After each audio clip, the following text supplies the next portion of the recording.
嗰啲翻兜個燒味擺喺前面，賣晒佢先啦。老闆，要1斤叉燒，半隻燒鵝，1隻燒鴨。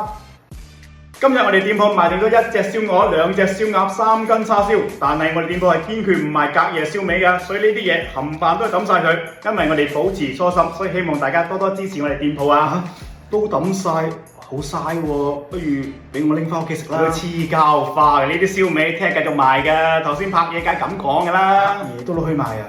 唔驚俾人食得出咩？怕咩啊！啲叉燒放雪櫃度，第日解凍之後，再淋啲糖漿上去，再燒佢10分鐘，就好似啱啱出爐咁啊！賣唔晒嘅燒味，我睇網上都好多人攞去送喎。送咩啊？唔使錢啊！咁蝕本嘅嘢，你做埋嗰份得啦。